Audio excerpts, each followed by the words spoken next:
झारखंड पर पूर्ण रूप से किसी भी राजवंश ने कब्जा नहीं किया, बल्कि यहाँ ये क्षेत्रीय राजवंशों का राज रहा। कभी ऐसा कीजिएगा मत कि अपना चीज दूसर को दे दी किराए पर और सोने के पूरा हमारे समन में घोट लिया। एक्सलेंसी, हम आपके क्षेत्र में व्यापार करना चाहते हैं, और जाओ करो व्यापार। अब हड़का के बोलता है कैसे दोगे कि मोहम्मद तुगलक जो सुल्तान थे उनके सेनापति मलिक बया ये हजारीबाग पर अटैक कर। मैंने बोला कि छेना यानी छ से छोटा नागपुर और ना से नागवंश यानी छेना।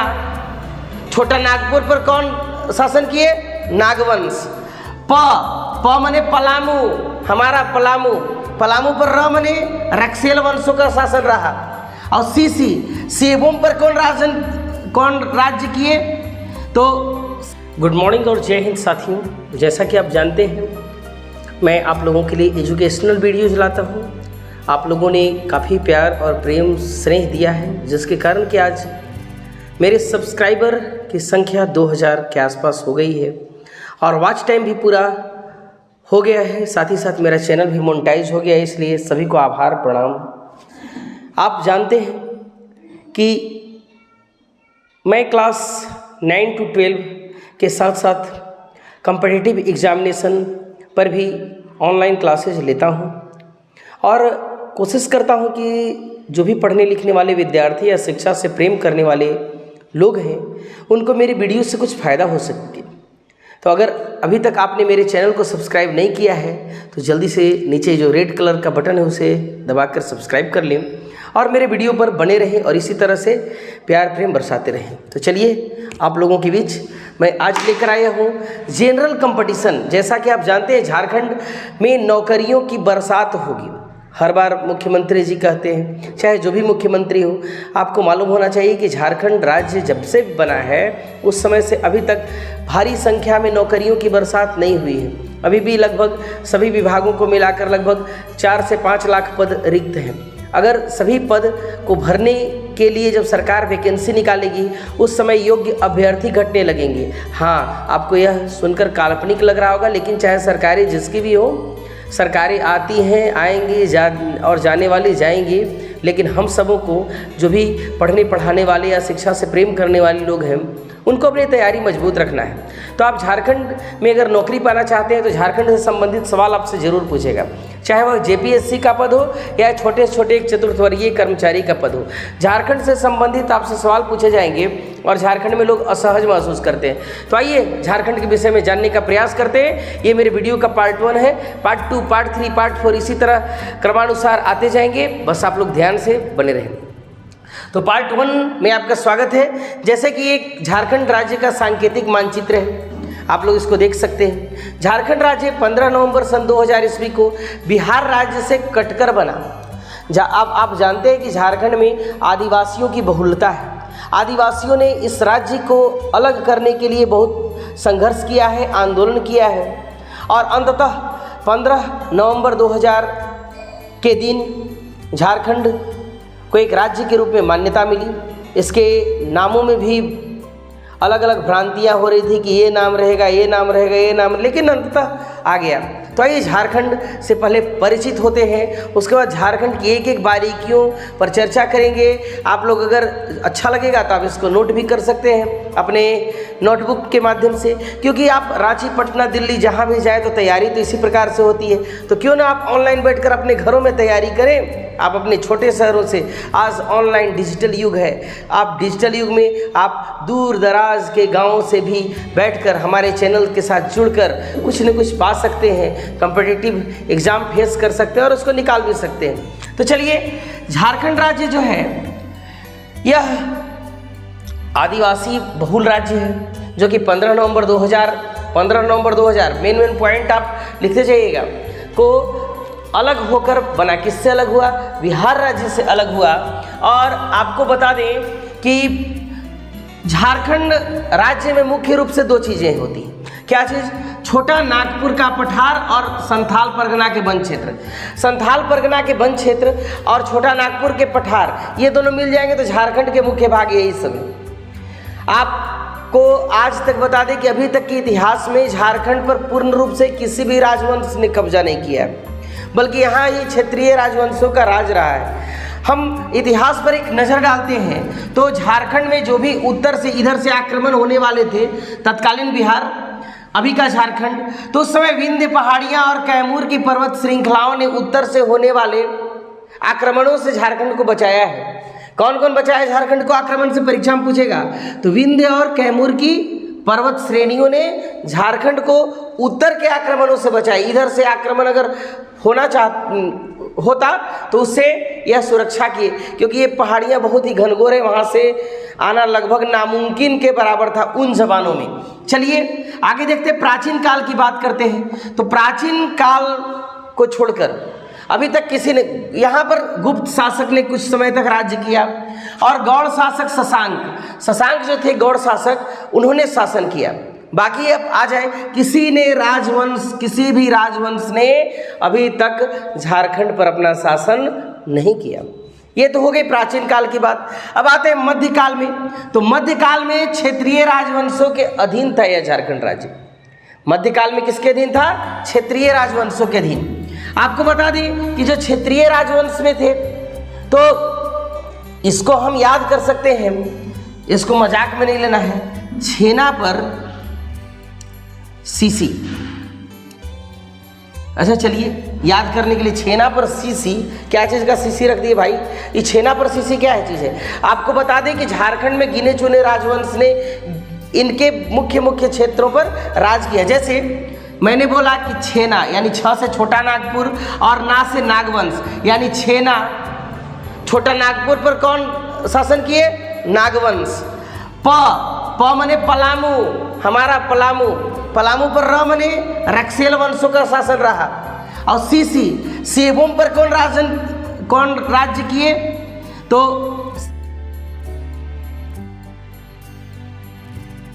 सिंह वंश यानी छोटा नागपुर खास पर नागवंश का शासन रहा। पलामू पर रक्सेल वंशों का शासन रहा और सिंहभूम पर सिंह वंश का शासन रहा। तो ये आपका ट्रिक हो गया। झारखंड के कुछ राजवंश और कुछ क्षेत्र, यानी छेना पर सीसी, छोटा नागपुर पर नागवंश शासन किए, नागवंशी राजा। पलामू पर रक्सेल वंश और सिंहभूम पर सिंह वंश। सिंहभूम पर तो ऐसे ही याद हो जाएगा कि सिंह वंश, और छोटा नागपुर पर नागवंश और पलामू पर रक्सेल वंश। तो ये आपको ट्रिक कैसा लगा हमको कमेंट करके नीचे बताइए। बहुत मेहनत कर रहे हैं आप लोग के लिए। आप लोग को हम कोशिश करेंगे कि जो सामान्य ज्ञान से है, यानी सामान्य अध्ययन से जो प्रश्न है झारखंड से संबंधित, मैं उसे पूरा टच करने की कोशिश करूँगा। तो चलिए आगे देखते हैं। सल्तनत काल में वही दिल्ली वाला शासन 1206 से 1526 ईस्वी, यानी दिल्ली के सुल्तान, इन लोग प्रयास तो किए लेकिन सफल नहीं हो पाए। छिटपुट ऐसे ही आक्रमण होते रहा झारखंड पर, लेकिन कोई सक्सेस नहीं हुए। पूरी तरह से झारखंड को अपने कब्जे में नहीं कर पाए। और झारखंड पर सल्तनत काल में, जैसे प्राचीन काल में तो गुप्त शासक थे और गौड़ शासक थे, गौड़ शासक में शशांक। अब मध्यकाल में क्षेत्रीय राजवंश के अधीन था, जैसे छोटा नागपुर पर नागवंश, पलामू पर रक्सेल वंश और सिंहभूम पर सिंह वंश। अब चलिए सल्तनत काल की बात करते हैं। तो सल्तनत काल में किसका शासन हुआ? आक्रमण किया लेकिन सक्सेस नहीं हुआ। तो छिटपुट आक्रमण हुए, कुछ जगहों पर सक्सेस भी हुए, जैसे बीरभूम के राजा सिंहभूम पर अटैक किए, वहाँ पर शासन कुछ भाग पर करना चाहते थे, किए भी। मुहम्मद बिन तुगलक के सेनापति, मुहम्मद बिन तुगलक जो सुल्तान थे, उनके सेनापति मलिक बया ये हजारीबाग पर अटैक कर दिए।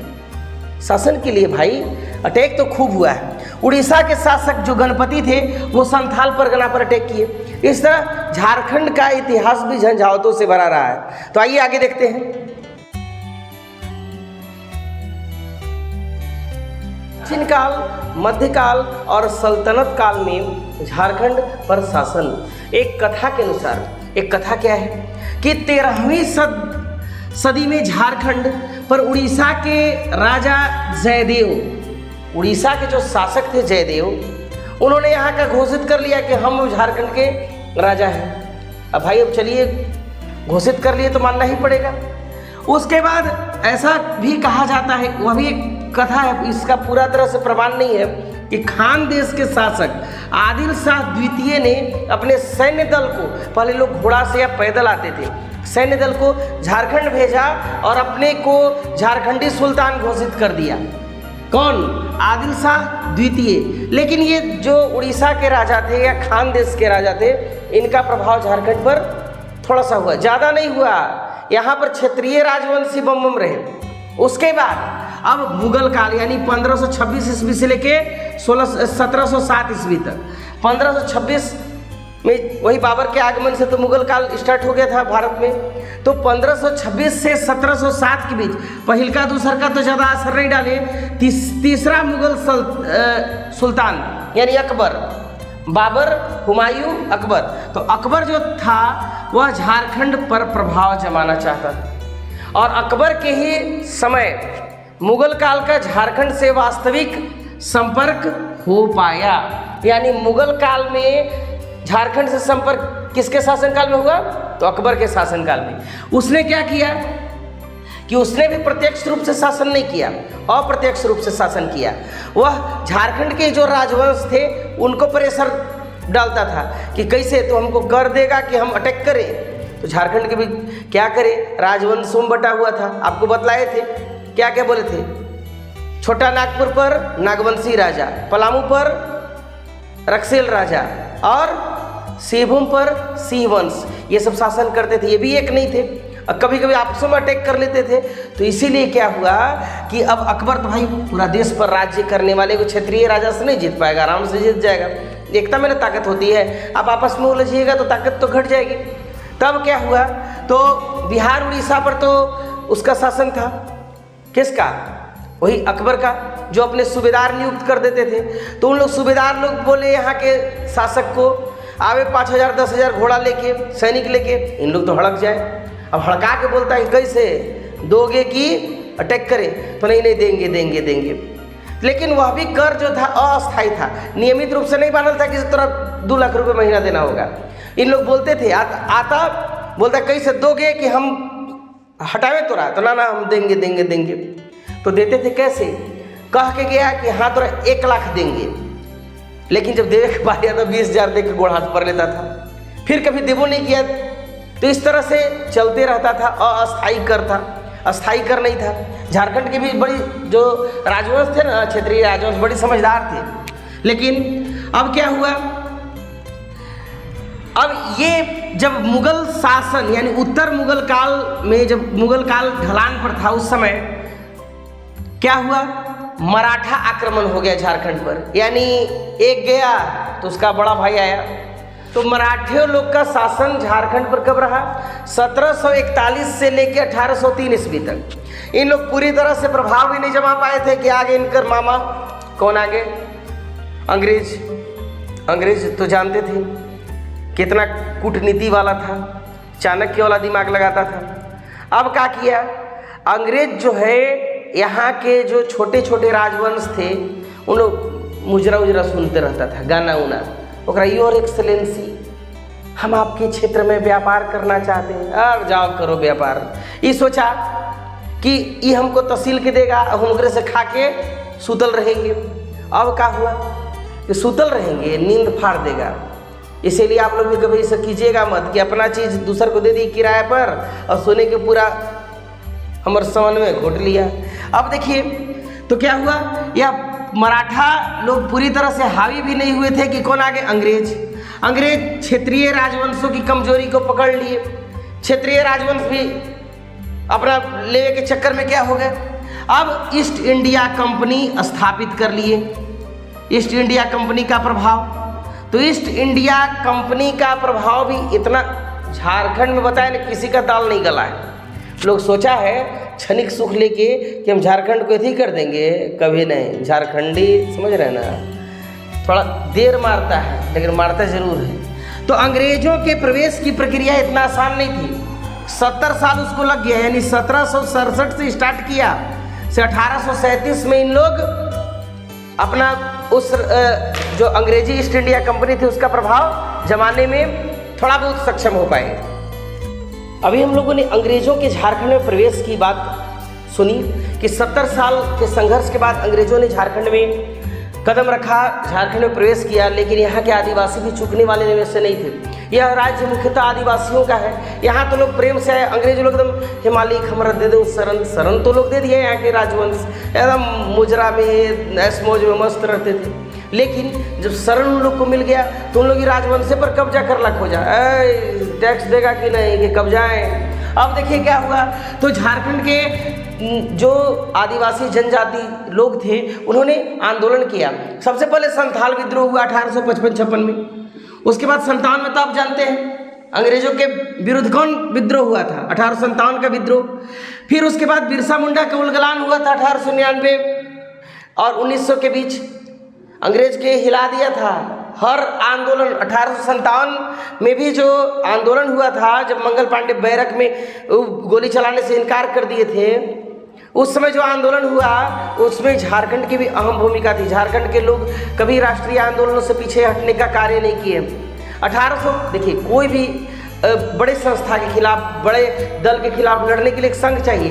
तो हमारे देश के लोग भी महात्मा गांधी अकेले लड़ रहे थे, आंदोलन कर रहे थे, सविनय अवज्ञा आंदोलन, भारत छोड़ो आंदोलन, बहुत आंदोलन चलाए। यहाँ के लोगों ने भी बहुत साथ दिया।